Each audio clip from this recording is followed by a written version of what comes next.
శోభన్ శోభన్ జైత్రి నేను important work లో ఉన్నా, డిస్టర్బ్ చేయకు. ఏం చేస్తున్నావు? ఐఎండిబిలో నేను 2024లో చూసిన మూవీస్ అని అప్డేట్ చేస్తున్నా. అది ఇంపార్టెంట్ వర్కా? ఫైన్. ఈరోజు డేట్ ఏంటి? ఏంటి డేట్ అడగడానికి ఇంత బిజీగా ఉన్నా నన్ను డిస్టర్బ్ చేస్తావా? చేసేది పనికి మాల పని, మళ్ళీ బిజీ అంట. సేవ్ చేయలేదు. ఈ రోజు డేట్ ఏంటి? ఏం క్యాల్కులేట్ చేస్తున్నావు? యాజ్ యూజువల్ గా ఫ్రైడే క్యాల్కులేట్ చేసుకుంటే 14th వస్తుంది. అంటే ఈరోజు 13th. 2 weeks లో ఏముందో గుర్తుందా? 2 weeks లో గుర్తుంది, ఎలా మర్చిపోతాను. వెయిటింగ్ ఇక్కడ. మరి ప్రిపేర్ అయ్యావా? ఫ్రెండ్స్ కి చెప్పా, బ్యానర్ కూడా రెడీ చేస్తున్నారు. బ్యానరా? 6 months తర్వాత వస్తున్నారు కదా. I really miss him. అవును, అందుకే ఇలా ఎంటర్ అవ్వగానే పేపర్లన్నీ గాల్లోకి ఎగరేసి అరపలే. పేపర్లు అవన్నీ అంటే కొంచెం న్యూసెన్స్ చేసినట్టు అవుతుంది కదా. మనం ఒక్కలమే చేస్తే న్యూసెన్స్ అవుతుంది, థియేటర్ అంతా చేస్తారు కదా. థియేటర్ ఏంటి?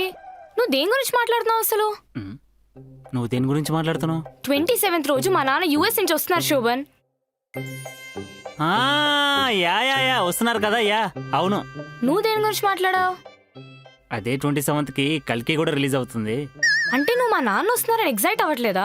మీ నాన్న వస్తే నువ్వు కదా ఎగ్జైట్ అవ్వాల్సింది, నేనెందుకు అవుతాను? అదేం Shobhan, you meeting him for the first time. మన మ్యాటర్ కూడా చెప్పబోతున్నాం కదా. యాక్చువల్లీ 28th నేను ఫ్రీయే, ఆ రోజు పెట్టేసుకుందాం ప్లాన్. మళ్ళీ 28th అంటావు? 27th రోజు పికప్ చేసుకుని రోజంతా కలిసి ఉందాం అనుకున్నాం కదా. చల్ 27th కల్కి రిలీజ్, నేను బెనిఫిట్ షో వెళ్తున్నా. మా నాన్న వచ్చేది 8 o'clockకి, అప్పటికల్లా షో అయిపోతుంది కదా. ఒకవేళ సినిమా బాగుంటే? యాక్చువల్లీ బాగుంటుంది, నాగమామ చాలా బాగా తీస్తాడు, అందుకే అన్ని షోలు బుక్ చేసుకుంటున్నా. Shobhan, this is important. Hello, మీ నాన్ని 27th కాకపోయినా 28th కలిసినా ఒకటే, కానీ ఫస్ట్ డే ఫస్ట్ షోనే చూడాలి, అదే కదా మ్యాటరు. మీ నాన్న కూడా టికెట్ కావాలంటే చెప్పు, బుక్ చేస్తా. కాబోయే మావయ్య కంటే నాగమామ ఎక్కువ అయ్యాడు. వాడికి పిచ్చా? వాడికి నేను అదే కదా సార్ చెప్తుంది, వాడికి పిచ్చని. Crazy fellow. మేమిద్దరం కలిసి దిగిన ఫోటో ఏ సోషల్ మీడియాలోనో ఫోటో ఫ్రేమ్ లో ఉండాలని కోరుకుంటాను. వాడెక్కడ పెట్టాడో తెలుసా? ఎక్కడ తీసుకెళ్తున్నావు శోభన్? ఏమన్నా సర్ప్రైజ్ ప్లాన్ చేసావా? చూస్తే షాక్ అయిపోతావు తెలుసా. You are the best baby అంటావు. Oh my God.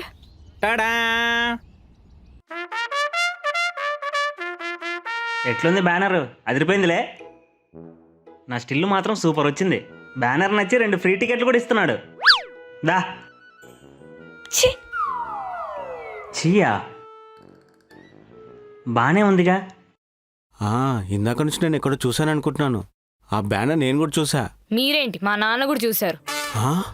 10th class లో టాప్ అయ్యి బ్యానర్ మీద రావే అంటే సినిమా బ్యానర్ మీద వస్తావా అని తిట్టారు కూడా. అయ్యో, ఇంత కష్టం వచ్చిందమ్మా నీకు.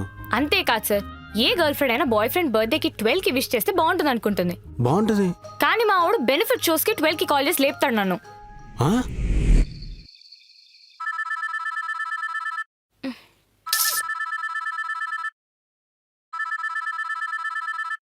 వీడేంటి అర్ధరాత్రి చేస్తున్నాడు? హలో జైత్రి, కింద వెయిట్ చేస్తున్నా, వచ్చే. ఇప్పుడా? ఎందుకు శోభన్? అప్పుడెప్పుడో లాంగ్ డ్రైవ్ అడిగాను, ఇప్పుడు తీసుకెళ్తున్నావా ఏంటి? లాంగ్ డ్రైవా? ఈరోజు Mahesh Babu cinema release, benefit show ticket దొరుకుతాయని చెప్పా కదా. అర్ధరాత్రి సినిమా ఏంటి శోభన్, పొద్దున వెళ్దాంలే. పొద్దునైతే టాక్ బయటకు వచ్చేసారు జైత్రి. బెనిఫిట్ షో వెళ్తేనే కదా మనం ఫస్ట్ ఆడియన్స్ అవుతాం. అప్పుడు ఎవరు టాక్ తెలుసుకోవాల్సిన కర్మ మనకు లేదు. ప్లీజ్ శోభన్. వస్తావా? రావా, త్వరగా రా. చచ్చిపోతున్నా. ఆ రోజు సినిమా సంగతి ఏమో కానీ హాల్లో ఒక్కడు కూడా బ్రష్ చేయలేదు అనుకుంటా. చాలా దారుణంగా ఉండింది పరిస్థితి. అరే, చాలా పెద్ద కష్టమే వచ్చిందమ్మా నీకు. నాకే కాదు సార్, నాతో ఉన్న వాళ్ళకు కూడా కష్టమే. ఏమైంది? సారీ, లేట్ అయింది, త్వరగా రా, అసలు షో టైం అవుతుంది. సినిమా అయిపోయాక చెప్తాను ఎలా ఉందో.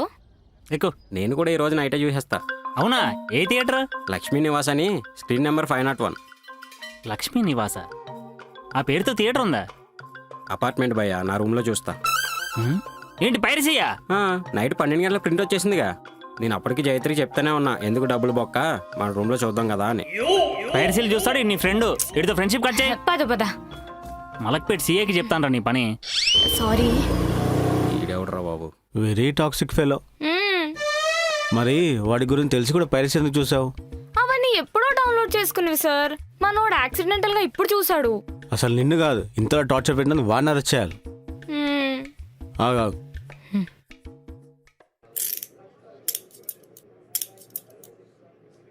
పాపం సార్, వదిలేయండి వాడిని.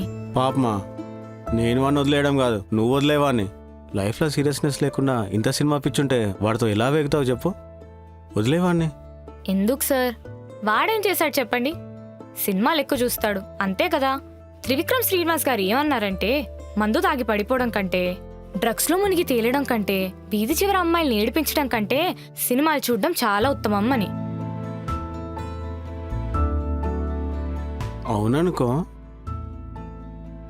సరే కానీ ఒక మనిషిని రక్తాలు వచ్చేలా కొడితే ఏ కేసు పెడతారు సార్?